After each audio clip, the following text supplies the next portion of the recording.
Hey everybody, welcome back. Today I'm going to do a quick briefing on a story that is drawing national attention and it's going to hit close to home for some of our military personnel. It's specifically an Air Force story that I'm going to be touching on here about transgender individuals being forced out of the military, in this case the Air Force, and not allowed to get early retirement benefits. This topic does hit close to home for some of our military members, so I think it deserves some attention.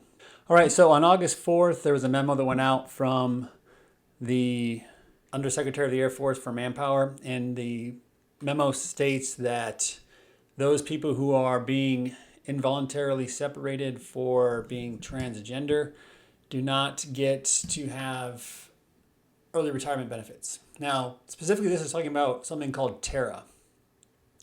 So TERA stands for Temporary Early Retirement Authority. Now, this is something that they put into effect if someone has to be forced out of the Air Force early. It's something that on a case-by-case basis or a situation-by-situation basis can be allowed.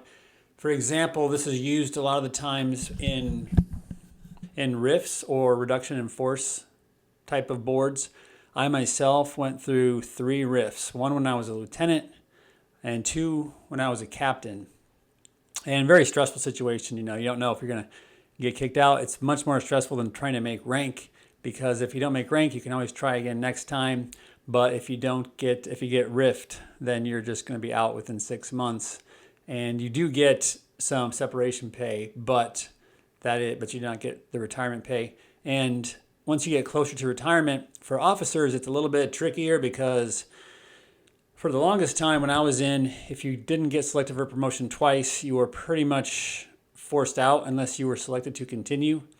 And that wasn't like a given that you were selected to continue. So you would hope that if you did end up not making rank twice and you did have to get forced out before you made 20, you could at least get this temporary early retirement.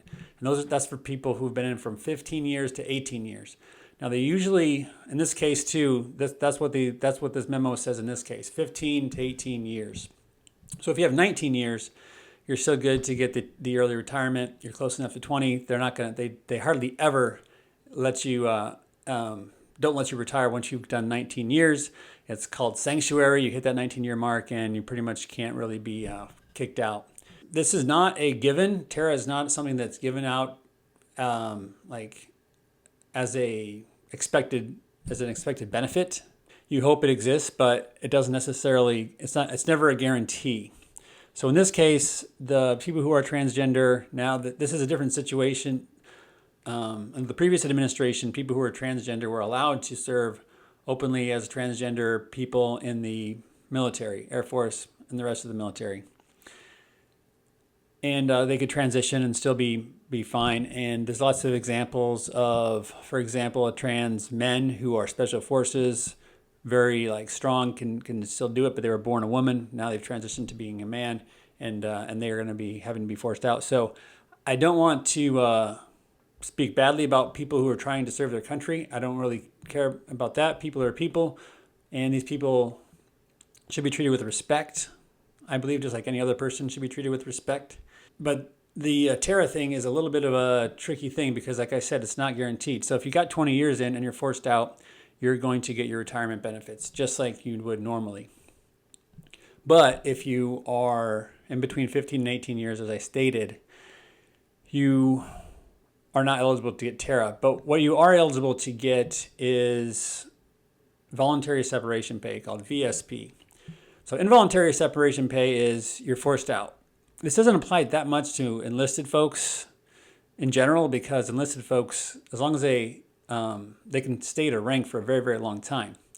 As I was saying before, as an officer, if you get passed up twice, a lot of the times you are forced out. You can't continue.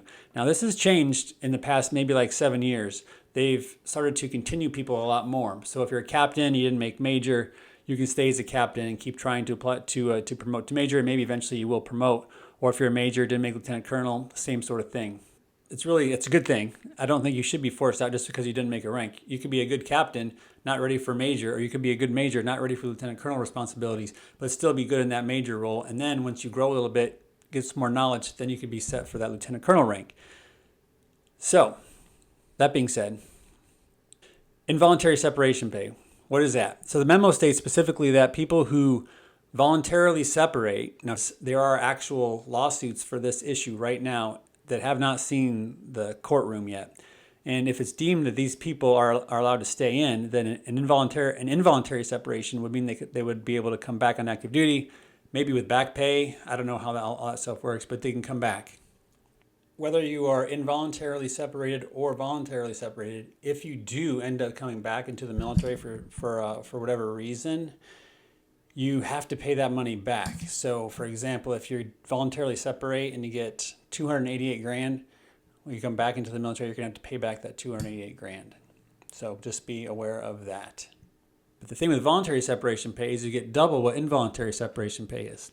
So involuntary separation pay, it's basically your monthly pay times 12, which is your yearly pay. So it's your yearly pay times the number of years you've served, and then you get 10% of that. So for example, if you make $8,000 a month, which is more of an officer, like lieutenant or a major, probably a high captain maybe, would make $8,000 a month, I would think, base pay.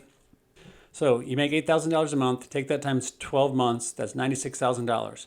You multiply that times the number of years you're in. So in this case, I'm multiplying it by 15 years. You take that number and you divide it by 10. So you get 10% of that number. And with that, you would get $144,000 as a lump sum separation pay. It's kind of like a severance. Now that's involuntary. The memo states specifically that if you're doing voluntary separation, you get double that. So instead of getting $144,000, you would get $288,000. Now it's not as good as a military retirement, but it is something. It is a lot of money. So people are going to really have to think about that, because in my opinion, I think that these people should be allowed to stay and serve their country if they want to. And I think the court will possibly bear that out, and they'll be able to return to active duty. It's kind of an interesting topic. So this is getting this has been getting a lot of press in the media and on social media. So is it fair? I don't know. It's not necessarily unfair. If you're going to say that these people don't get their retirement benefits after 20 years, now that's a big problem, because they deserve their retirement benefits. But TERA is not something that they give to everyone. So it's really up to the government, and they're choosing not to. Is it a crappy move? Yes, it is a low move. You're forcing them out. They've served honorably. I think that it would be nice to give them that TERA, but it's not a given. Now, why would this be something that maybe someone who is thinking about joining the military or is in the military would want to know about? Well, it's always good to know what could possibly happen. So if you happen to be transgender, and I know they say that transgender people are only like 1% of the population, so odds are you're not. But if you are, you might want to think about you want to serve your country. If you are transgender and you do want to serve your country, this is something to be aware of, because you might want to not transition or not join the military. You have to make some decisions here, and just be aware that the military can kick you out for various reasons, and you won't make it to retirement. I know a lot of people want to make it to retirement. That's like the goal. That's like the goal, is to make it to get my 20 and get my retirement, because you get half pay at 20 years. Woohoo, half of your base pay. It's really good, but not everyone gets there. In fact, only about I think it's 20% of people who are in the military actually make it to 20 years to get their retirement. So it's a good deal if you can get it. So what do you guys think about this policy shift that the Air Force is doing? Let me know what you think in the comments.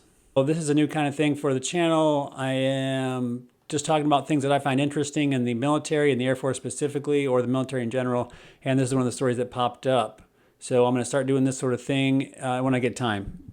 I have a full-time job too, but what do you guys think? Drop your thoughts in the comments, and I will come back with another video. I'll see you guys next time.